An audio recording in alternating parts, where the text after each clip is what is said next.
I am stepping away from the MC microphone for a moment to step up to the presenter's podium.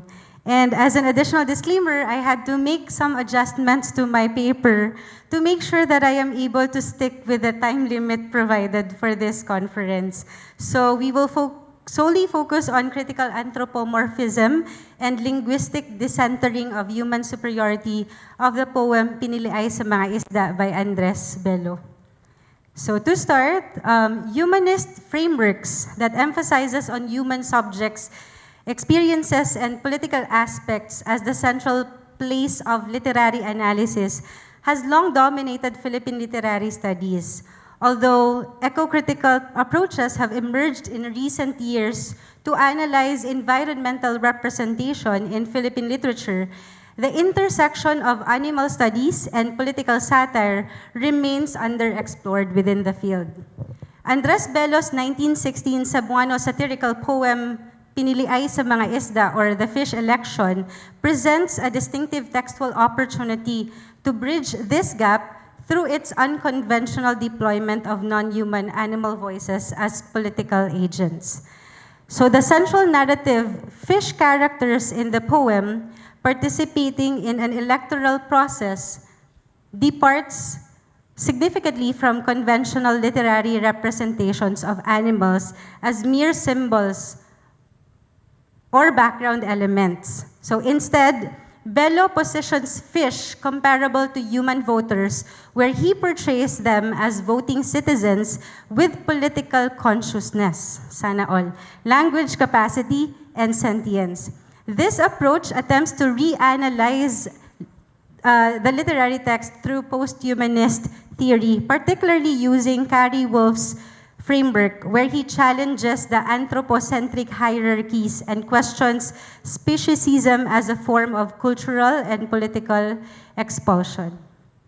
So Carrie Wolf's post-humanist theory, articulated in his video, What is Post-Humanism? And you can find the video in YouTube, defines post-humanism not as the transcendence of human materiality, but as a methodological approach that recognizes how other than human voices constitute our understanding of human culture.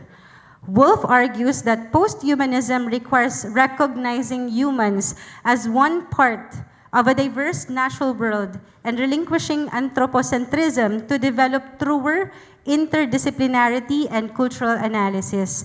So his framework draws on systems theory, particularly in Niklas Luhmann's work and Jacques Derrida's question of the animal, to reject humanist divisions between self and other, human and animal, mind and body, and society and nature.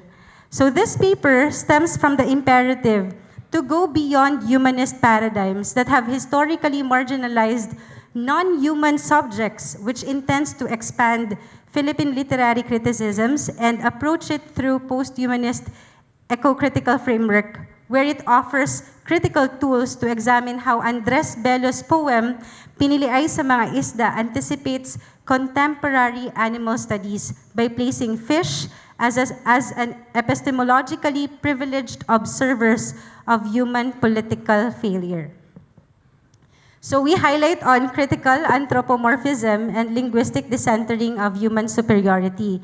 This paper examines how the poem deploys critical anthropomorphism as a sophisticated literary mechanism that endows fish characters with three distinct attributes traditionally reserved for human subjects.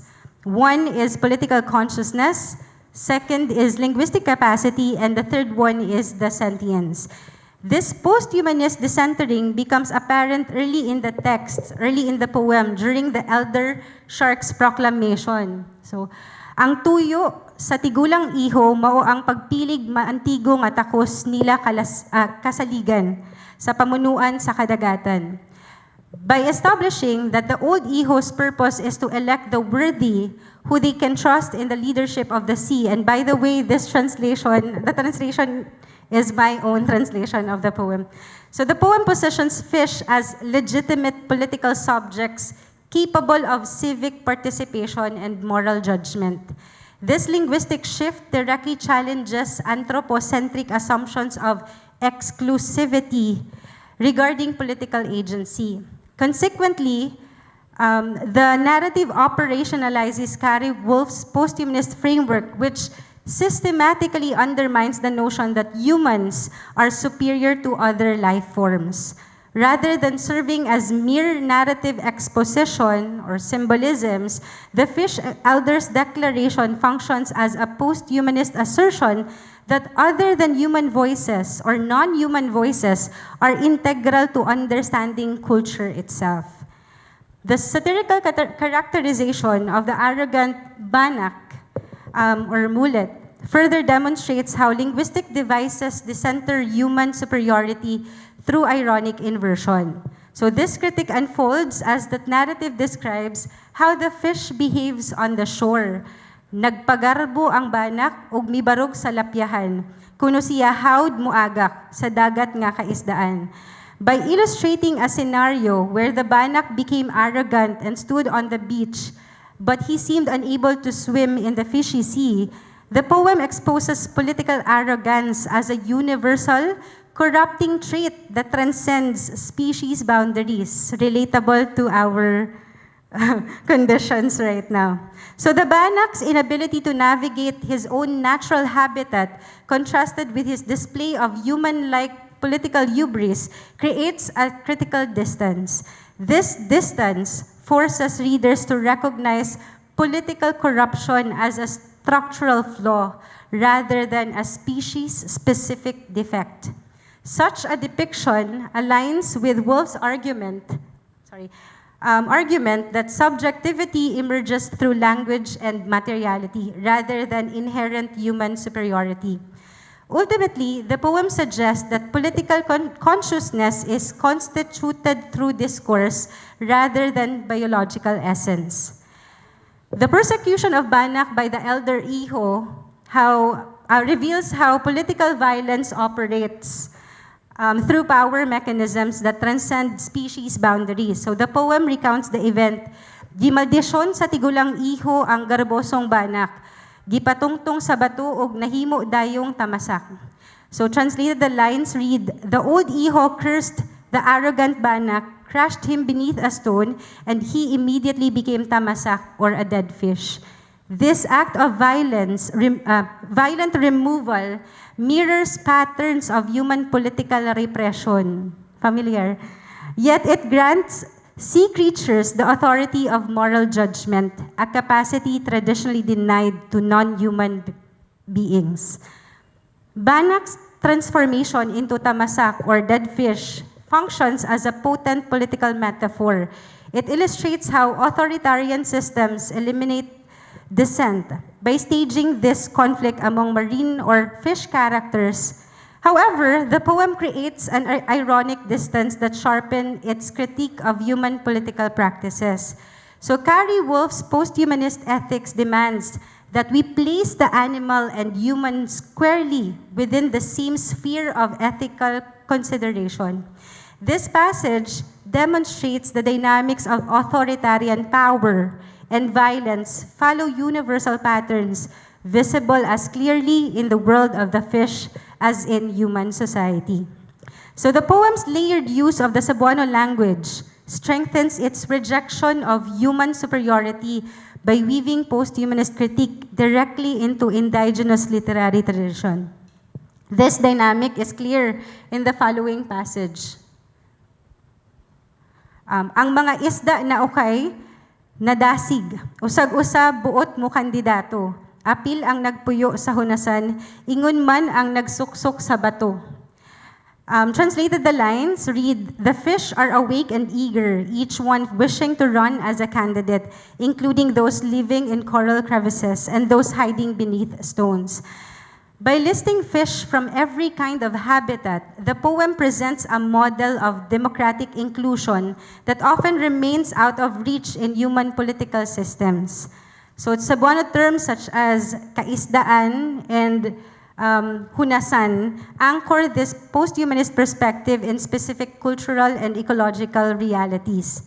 So this choice avoids the tendency to generalize Western post-humanist ideas because again, we will try to localize it. No? Instead, situating Carrie Wolf's framework firmly within Philippine literature and Philippine environmental contexts. So as Wolf notes, post-humanism means increasing responsibility for how humans inhabit the world with other subjects. Here, the language itself makes clear that ethical and political relationships extend far beyond the human sphere. So the poem's treatment of language and its social function stands out most clearly when its fish characters deliver formal political speech that echoes human parliamentary debate. This dynamic is seen in Cogita's act of protest. No, when he said, mitindog ang Cogita miingon, protesta kita, kay ang pinili ay mahugawg, ang matuod wala mulutaw. Cogita stood up and said, let us protest, for the election is tainted and the truth has not risen to the surface. This declaration reveals that fish possess the capacity to engage in political critique and democratic resistance. Cogita's speech exemplifies what Carrie Wolf describes as trans-species communication, which raises fundamental questions of ethics and justice. By recognizing that the truth has not emerged, the fish take on the role of observers with unique insight, able to perceive political corruption, again sana all, more clearly than their human counterparts. This observation reverses the usual anthropocentric hierarchy, which has long treated human knowledge and perception as inherently superior.